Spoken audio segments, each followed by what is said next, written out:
15वें अध्याय का महात्म्य। श्री महादेव जी कहते हैं, पार्वती, अब गीता के 15वें अध्याय का महात्म्य सुनो। गौड़ देश में कृपाल नरसिंह नामक एक राजा थे, जिनकी तलवार की धार से युद्ध में देवता भी परास्त हो जाते थे। उनका बुद्धिमान सेनापति शस्त्र और शास्त्र की कलाओं का भंडार था।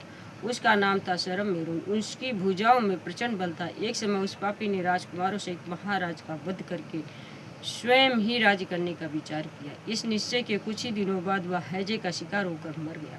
थोड़े समय में वह पापात्मा अपने पूर्व कर्म के कारण सिंधु देश में एक तेजस्वी घोड़ा हुआ। उसका पेट सटा हुआ था। घोड़े के लक्षणों का ठीक ठीक ज्ञान रखने वाले किसी वैश्य के पुत्र ने बहुत सा मूल्य देकर उस अश्व को खरीद लिया और यत्न के साथ उसे राजधानी तक ले आया। वैश्य कुमार वह अश्व राजा को देने को लाया था। यद्यपि राजा उस वैश्य कुमार से परिचित थे, तथापि द्वारपाल ले जाकर उसके आगमन की सूचना दी। राजा ने पूछा, किस लिए आए हो? तब उसने अस्पष्ट शब्दों में उत्तर दिया, देव, सिंधु देश में एक उत्तम लक्षणों से संपन्न अश्व था, जिसे तीनों लोगों का एक रत्न समझकर मैंने बहुत सा मूल्य देकर खरीद लिया। राजा ने आज्ञा दी, उस अश्व को यहाँ ले आओ।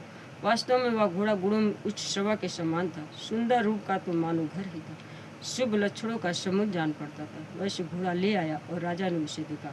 अश्व का लक्षण जानने वाले अमात्यों ने इसकी बड़ी प्रशंसा की। सुनकर राजा अपार आनंद में निमग्न हो गए और उन्होंने वैश्य को मुंह मांगा छोड़ देकर तुरंत ही उस अश्व को खरीद लिया। कुछ दिनों के बाद एक समय राजा शिकार खेलने को उसी घोड़े पर चढ़कर वन में गए। वहां मृगों के पीछे उन्होंने अपना घोड़ा दौड़ाया। पीछे पीछे सब ओर से दौड़कर आते हुए समस्त सैनिकों का साथ छूट गया। वे हिरणों द्वारा आकृष्ट होकर बहुत दूर निकल गए। प्यास ने उन्हें व्याकुल कर दिया। तब वे घोड़े से उतरकर जल की खोज करने लगे। घोड़े को तो उन्होंने वृक्ष के तने में बांध दिया और स्वयं एक चट्टान पर चढ़ने लगे। कुछ दूर जाने पर उन्होंने देखा कि एक पत्ते का टुकड़ा हवा से उड़कर शिलाखंड पर गिरा है। उसमें गीता के 15वें अध्याय का आधा श्लोक लिखा हुआ था।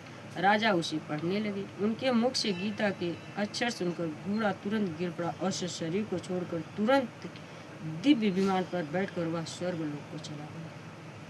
तत्पश्चात राजा ने पहाड़ पर चढ़कर एक उत्तम आश्रम देखा, जहाँ नाग, केसर, केले, आम और नारियल के बीज लहरा रहे थे।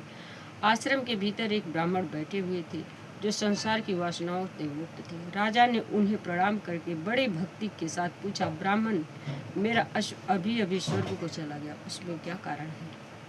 राजा की बात सुनकर त्रिकालदर्शी मतवेतर महापुरुषों में श्रेष्ठ विष्णु शर्मा नामक ब्राह्मण ने कहा, राजन, पूर्व काल में तुम्हारे यहाँ जो सरम मेरुन नामक सेनापति था,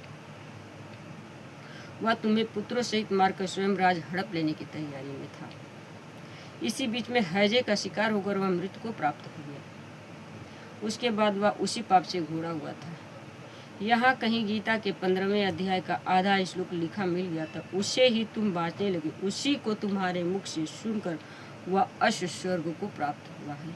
तदनंतर राजा के पास सर्ववर्ती सैनिक उन्हें ढूंढते हुए वहां आ पहुंचे। उन सबके साथ ब्राह्मण को प्रणाम करके राजा प्रसन्नतापूर्वक वहां से चले और गीता के 15वें अध्याय के श्लोक को अक्षरों से अंकित उसी पत्र को बाज बाज कर प्रसन्न होने लगे। उनके नेत्र हर्ष से खिल उठे थे। घर आकर उन्होंने मंत्रवेता मंत्रियों के साथ अपने पुत्र सिंहबल को राज सिंहासन पर अभिषिक्त किया और स्वयं 15वें अध्याय के जब से विशुद्ध चित्त होकर मोक्ष प्राप्त किया। राधे राधे।